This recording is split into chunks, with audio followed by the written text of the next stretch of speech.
नमस्कार किसान भाइयों, मैं सूर्यदेव फिर से हाजिर हूँ आपके अपने चैनल एग्रीकल्चर गुरुजी में।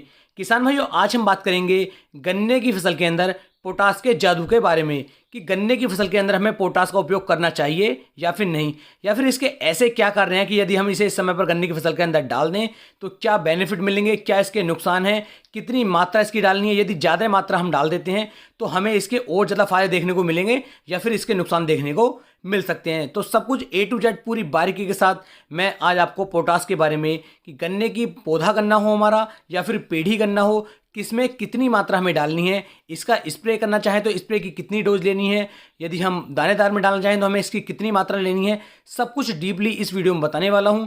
तो वीडियो को आप पूरा देखें, तभी आप एक सही और अच्छी जानकारी ले पाएंगे। यदि अभी तक आपने अपने भाई के चैनल को सब्सक्राइब नहीं किया है तो आपसे निवेदन है कि भाई के चैनल को सब्सक्राइब कर लें, जिससे कि आने वाली वीडियो की नोटिफिकेशन आपको जल्द से जल्द मिल सके। तो चलिए शुरू करते हैं। तो किसानों, बात कर लेते हैं पोटास के बारे में। किसानों, जिस तरीके से नाइट्रोजन फास्फोरस की आवश्यकता हमारे गन्ने की फसल को बहुत ज़्यादा पड़ती है, उसी प्रकार पोटास की आवश्यकता भी गन्ने की फसल के लिए बहुत ज़्यादा पड़ने वाली होती है। इसका उपयोग किसान भाइयों आपको कम से कम 2 बार अपने गन्ने की फसल के अंदर करना चाहिए। यदि आप ऐसा कर लेते हैं तो इससे आपके गन्ने की जो मोटाई होती है किसान भाइयों, वो दिन प्रतिदिन बढ़नी शुरू हो जाती है। तो आपको इसका उपयोग करना चाहिए। दूसरा किसान भाइयों, जो आपकी गन्ने की फसल का तना होता है, इसे ये बहुत ज़्यादा मजबूत कर देता है, जिससे आपका गन्ना जो होता है आसानी के साथ नीचे नहीं गिरता है। क्योंकि कुछ किसान भाइयों की समस्या ये आती है कि गन्ने को वो बंधवाते भी हैं, बंधने के बाद भी आपका गन्ना धीरे धीरे नीचे गिरना चालू हो जाता है। क्योंकि किसान भाई, उसका जो तना होता है, उसकी जड़ों का विकास होता है, वह अच्छी तरीके से नहीं हो पाता है और इसकी वजह से आपका गन्ना बड़े आसानी के साथ नीचे गिर जाता है। तो आप यदि पोटास का उपयोग करेंगे सही समय पर तो आपका गन्ना आसानी के साथ नीचे नहीं गिरेगा। इसके बाद किसान भाइयों, आपके गन्ने के अंदर जो बार बार रोगों की समस्या आती रहती है, बार बार गन्ने के अंदर रोग लगते रहते हैं, तो यदि पोटास की फ्रिक्वेंसी, पोटास की मात्रा पूरी आपके खेत के अंदर है, आपके गन्ने के अंदर बनी हुई है, तो आपका गन्ना जो है जल्दी जल्दी रोग ग्रसित नहीं होगा और बहुत तेजी के साथ गन्ने के अंदर रोग नहीं लगेंगे।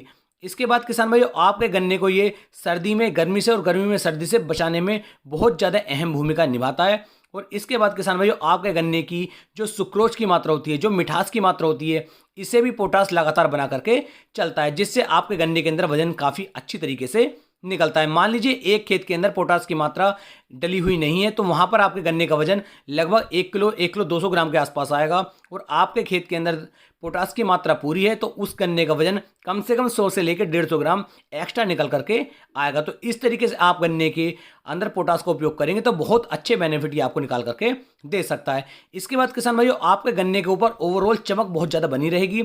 आपके खेत को देखकर आपको बड़ा सुंदर सुंदर सा महसूस होगा कि आपका गन्ना बहुत अच्छी तरीके से चल रहा है। वैसे तो नॉर्मली गन्ने अच्छे चलते हैं, लेकिन किसान भाई यदि पोटास की मात्रा डली हुई है तो गन्ने के ऊपर चमक और सुंदरता बहुत ज़्यादा बन जाती है। अब बात कर लेंगे इसकी कितनी मात्रा हमें किस समय पर डालनी है। तो यदि किसान भाइयों आप जो है एमओपी पोटास का उपयोग करना चाहते हैं तो इसकी मात्रा 25 से लेकर 30 किलोग्राम प्रति एकड़ के हिसाब से आप अपने गन्ने की फसल के अंदर डाल सकते हैं। लेकिन यहाँ पर एक बात का आपको ध्यान देना है, अगर आपने बुआई के समय पर डाल दिए तो मैं दूसरी बार के बारे में बात कर रहा हूँ। तो इस समय पर जब आपके गन्ने की फसल के अंदर 4 से लेकर 5 पोइयों का गन्ना बन जाता है, उस समय पर आपको इसे 25 से लेकर 30 किलोग्राम लेना है और यूरिया के अंदर या बालू रेत के अंदर मिक्स करके आप इसे नीचे डलवा दीजिए। यह इसका सबसे सटीक और शानदार तरीका किसान भाइयों होता है। चाहे ये आपका पौधा गन्ना हो और चाहे आपका पेढ़ी गन्ना हो, दोनों में आप इसकी इतनी मात्रा ही डाल सकते हैं। यदि बुआई के समय पर बात करूं, उस समय पर भी आपको 25 से लेकर 30 किलोग्राम प्रति एकड़ के हिसाब से पोटास का उपयोग करना चाहिए। बात कर लेते हैं स्प्रे के लिए